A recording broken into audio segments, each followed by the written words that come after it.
RJ Classes 2.0। नमस्कार दोस्तों, मैं आरजे सिद्धार्थ आरजे क्लासेस 2.0 में आपका स्वागत करता हूं। दोस्तों, आज हम लोग पढ़ेंगे प्राचीन भारत का इतिहास। इसके पहले दोस्तों हमने बहुत सारे वीडियो दिए हैं। यदि आप डिस्क्रिप्टिव पढ़ना चाहते हैं तो हमारे चैनल पर जाकर के प्लेलिस्ट में प्राचीन इतिहास पढ़ सकते हैं। दोस्तों, जितना हमने वीडियो में पढ़ाया है उसको दोस्तों यहाँ पर आज हम प्रश्नों के रूप में रिवीजन करेंगे। आइए दोस्तों शुरुआत करते हैं। पाषाण काल। दोस्तों, पहला प्रश्न देखते हैं। रॉबर्ट ब्रुसफूड थे क्या थे? दोस्तों, इसमें कुछ प्रश्न ऐसा दिया है कि रॉबर्ट ब्रुसफूड भूगर्भ वैज्ञानिक और पुरातात्विक दोनों थे। दोस्तों, इनके बारे में आइए डिस्क्रिप्टिव पढ़ लेते हैं, बहुत महत्वपूर्ण है ये। दोस्तों, इनसाइक्लोपीडिया ब्रिटानिका के अनुसार रॉबर्ट ब्रुसफूड ब्रिटिश भूगर्भ वैज्ञानिक और पुरातात्विक थे। जियोलॉजिकल सर्वे संबंध रॉबर्ट ब्रुसफूड ने 1863 ईस्वी में भारत में पाषाणकालीन बस्तियों के अन्वेषण की शुरुआत की। अतः स्पष्ट है कि इस प्रश्न का उत्तर विकल्प ए और बी दोनों हो सकता है। तो दोस्तों आगे देखते हैं। कोपेनहेगन संग्रहालय की सामग्री से पाषाण, कांस्य और लौह युग का त्रियुगीन विभाजन किया था। इसका सही उत्तर क्या होगा दोस्तों?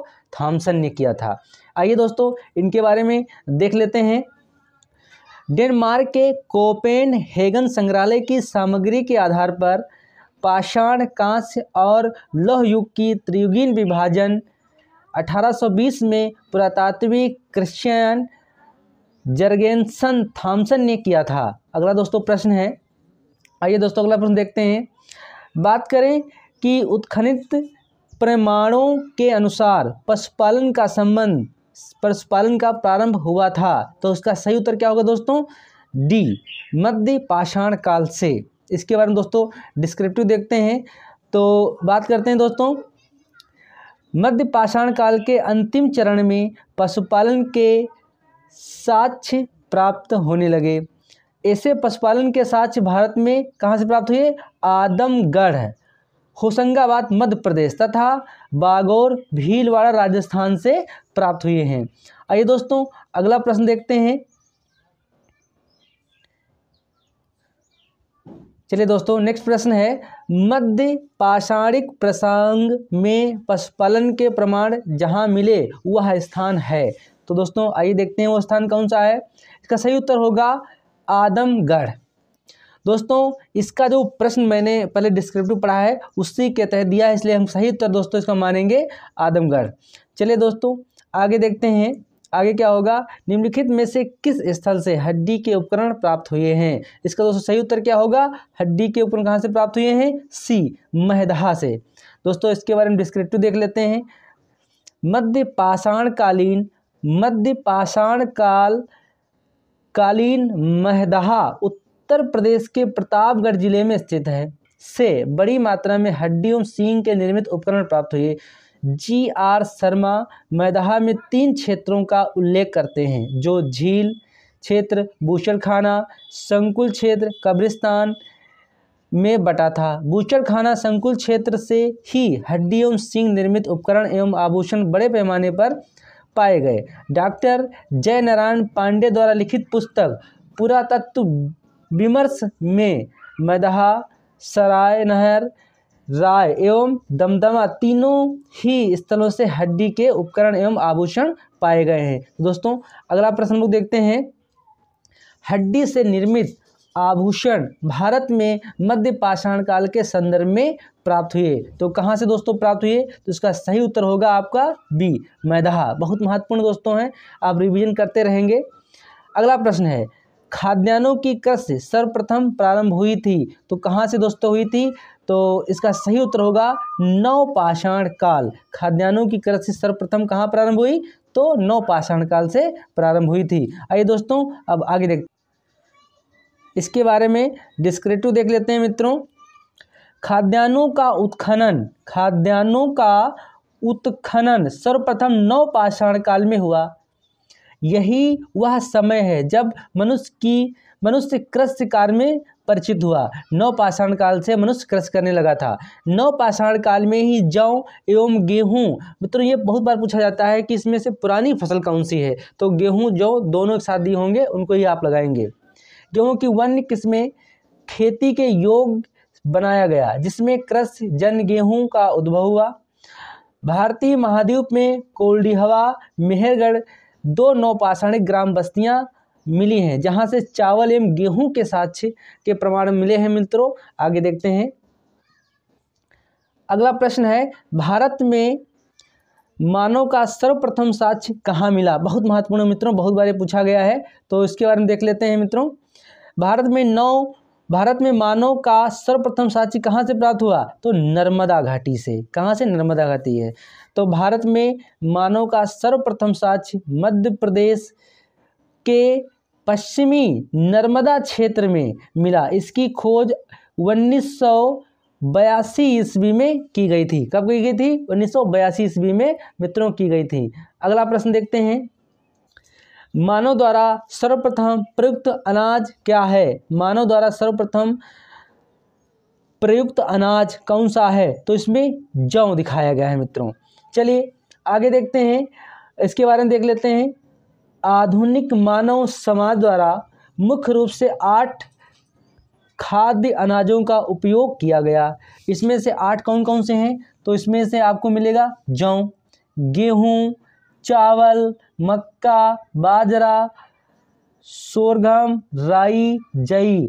अनाजों के पौधे विभिन्न क्षेत्रों में जंगली घास के रूप में विद्यमान थे, जिन्हें बीजों के रूप में मानव ने उगाया। अलग अलग क्षेत्रों में अलग अलग समय पर वैश्विक दृष्टि से देखा जाए तो सर्वप्रथम जौ ये 8000 ईसा पूर्व में निकट पूर्व, या आप कह सकते हैं दोस्तों भूमध्य सागर एवं ईरान के मध्य स्थित पश्चिम एशिया देश में मानव द्वारा उगाया गया था। तो कहाँ सबसे पहले जौ उगाया गया? मित्रों ईरान में उगाया गया था, मध्य स्थित पश्चिम से एशिया में ही, और ये 8000 ईसा पूर्व में उगाया गया था। तो मानव ने सर्वप्रथम जौ को उगाया। कहीं कहीं मित्रों जौ और गेहूँ साथ में आ जाता है, तो यही आप टिक करेंगे।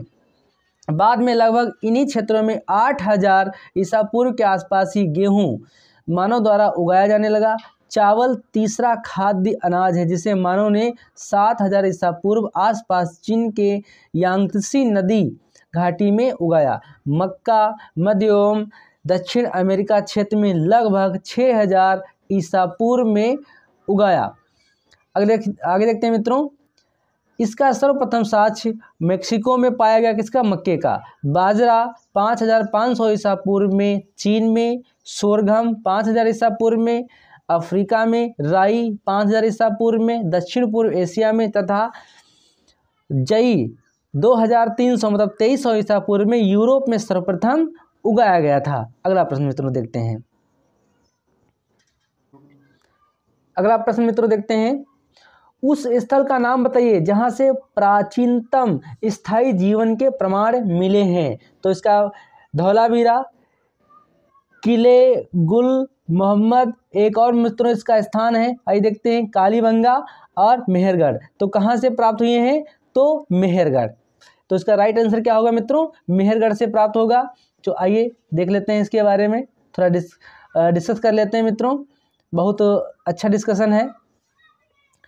कहा जाता है कि दिए गए विकल्पों में प्राचीनतम स्थायी जीवन के प्रमाण सर्वप्रथम बलूचिस्तान के कच्छी मैदान स्थित मेहरगढ़ जिले से मिले, जिसकी प्रमाणिक स्थिति 7वीं सहस्राब्दी ईसा पूर्व 7000 ईसा पूर्व, जबकि किले गुल मोहम्मद एक कालीबंगा की प्राचीनतम तिथि क्रमशः मित्रों 4000 ईसा पूर्व से 3500 मतलब 3500 ईसा पूर्व है। धौलावीरा हड़प्पा कालीन नगर है, अतः उत्तर डी सही होगा। आइए मित्रों आगे देख लेते हैं।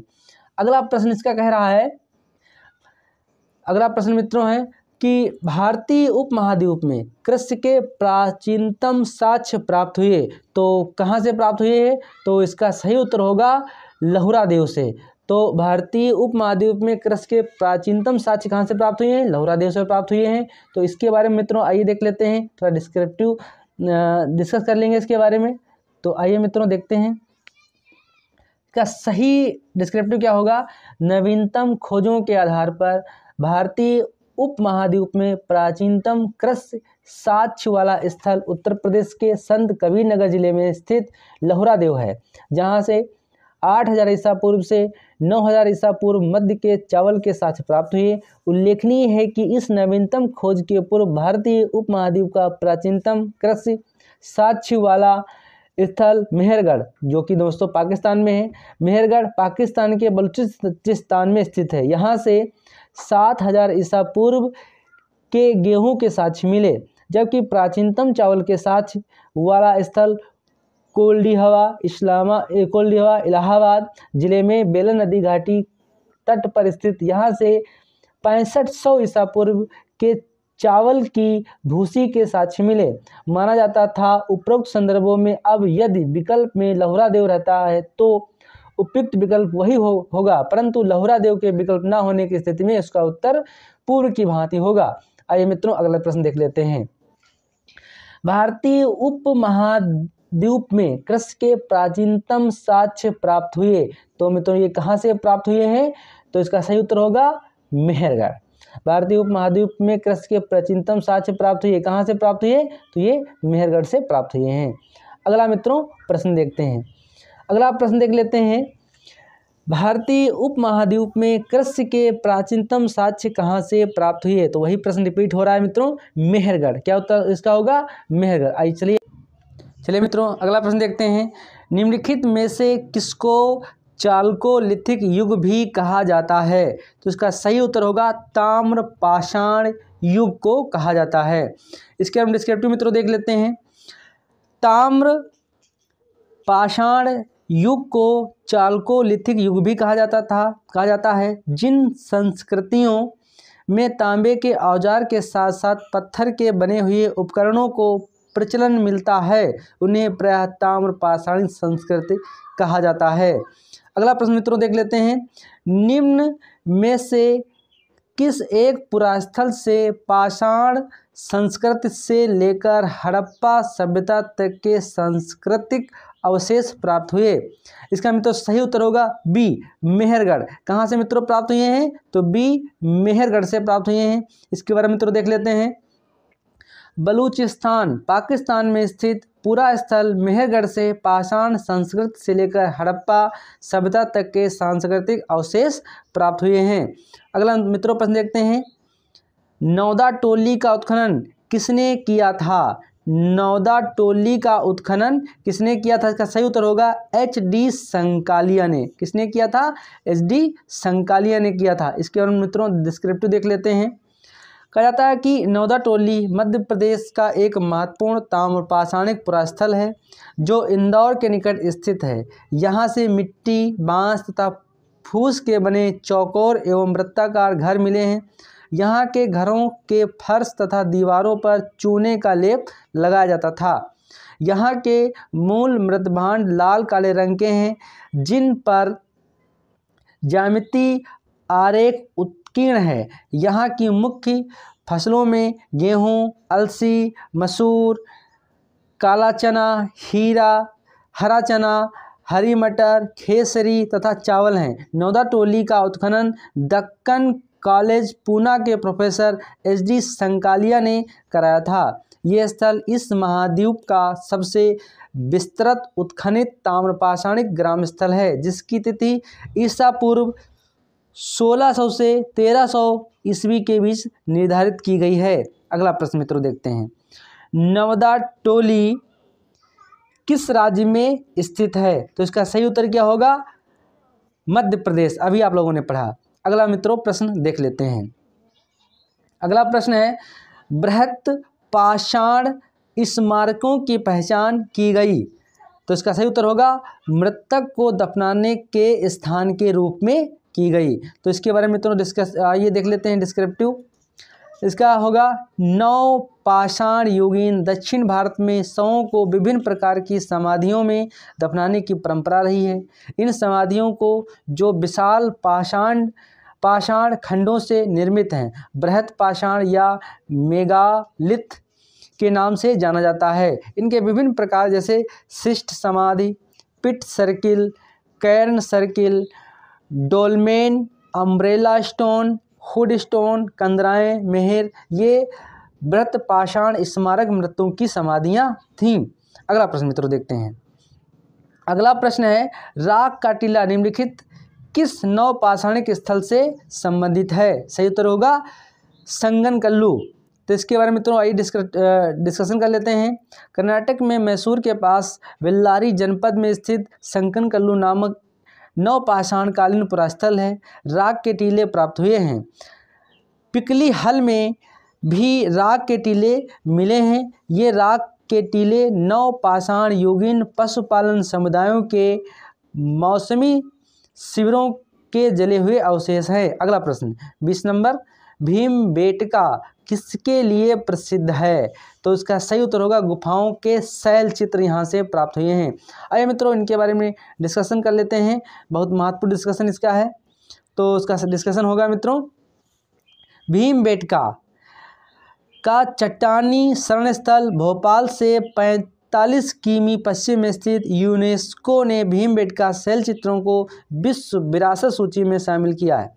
इन गुफाओं में जीवन के विविध रंगों को पेंटिंग के रूप में उकेरा गया, जिनमें हाथी, सांबर, हिरन आदि के चित्र हैं। अब तक लगभग 700 शरणस्थलियों की पहचान की जा चुकी है। इनमें 243 भीमबेटका समूह में तथा 178 लाख जुआर ग्रुप में स्थित है। चलिए मित्रों आगे देख लेते हैं। चलिए मित्रों अगला देखते हैं। भारत में किस शिलाश्रय से सर्वाधिक चित्र प्राप्त हुए हैं? तो इसका सही उत्तर होगा बी, भीमबेटका से प्राप्त हुए हैं। कहाँ से? भीमबेटका से। चलिए मित्रों इसके बारे में डिस्कशन कर लेते हैं। डिस्कशन इसका बहुत महत्वपूर्ण है। देखिए मित्रों, मध्य प्रदेश के पाषाणकालीन स्थल से भीमबेटका से चित्रकारी से युक्त 500 शिलाश्रय प्राप्त हुए हैं। अगला मित्रों प्रश्न है 22 नंबर, निम्नलिखित में से कौन सा स्थल प्रागैतिहासिक चित्रकला के लिए प्रसिद्ध है? तो इसका सही उत्तर होगा, क्या होगा मित्रों? पीछे पड़ चुके हैं आप, भीमबेटका सही उत्तर होगा। इसके बारे में डिस्कशन कर लेते हैं। प्रागैतिहासिक चित्रकला का श्रेष्ठ उदाहरण मध्य प्रदेश के रायसेन जिला स्थित भीमबेटका के शैलाश्रय तथा गुफाएं हैं। भीमबेटका की प्रागैतिहासिक चित्रकला को मध्य पाषाण काल से संबंधित किया जाता है, जबकि अजंता तथा बाघ की शैलाकृत गुफा चित्रकला ऐतिहासिक कालीन मौर्य काल के बाद की हैं तथा अमरावती अपने स्तूप स्थापत्य के लिए प्रसिद्ध है, जिसे शुंगकालीन या सातवाहन कालीन माना जाता है। चलिए मित्रों अगला प्रश्न देखते हैं।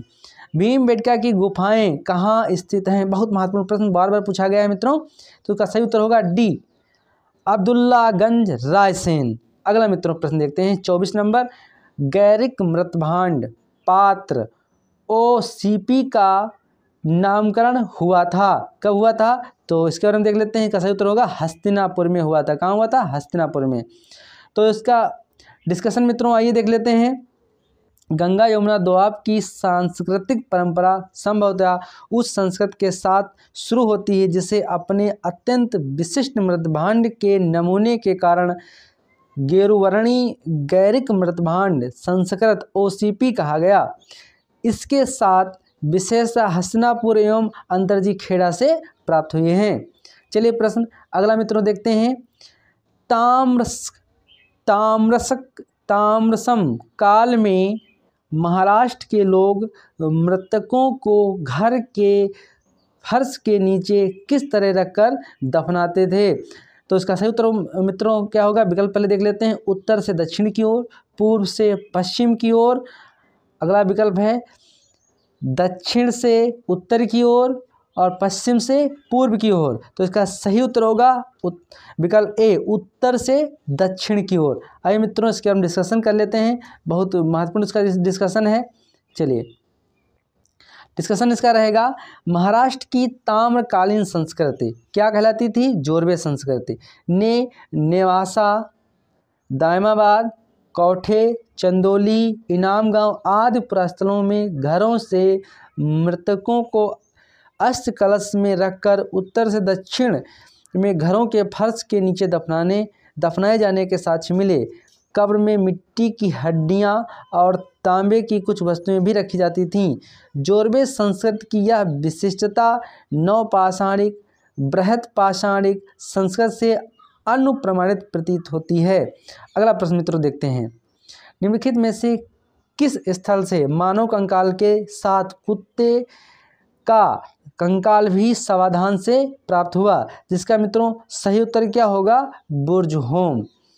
तो जम्मू कश्मीर में श्रीनगर के निकट स्थित उत्तर पश्चिम में स्थित बुर्ज होम से नवपाषाणिक अवस्था में मानव कंकाल के साथ कुत्ते का कंकाल भी सावधान से प्राप्त हुआ है। गर्तावास का मतलब गड्ढे होता है जो घर में बनाए जाते हैं, घर नुमा जो गड्ढे बनाए जाते हैं, भी यहाँ की प्रमुख विशेषता है। इस पुरास्थल की खोज 1935 में डिटेरा एवं पीटरसन ने की थी। अगला प्रश्न मित्रों बहुत महत्वपूर्ण है, निम्नलिखित में से किस स्थल पर मानव के साथ कुत्ते को दफनाने के जाने के साक्ष्य प्राप्त हुए हैं? तो इसका सही उत्तर क्या होगा? बुर्ज होम, पहले ही बता चुका हूँ। गर्त आवास के साक्ष्य प्राप्त हुए, तो मित्रों गर्त कहाँ से प्राप्त हुए हैं? तो गर्त बुर्ज होम जम्मू कश्मीर से प्राप्त हुए हैं। और गर्त एक गड्ढा होता था जिसमें लोगों को दफनाते थे। चलिए मित्रों अब आगे देख लेते हैं।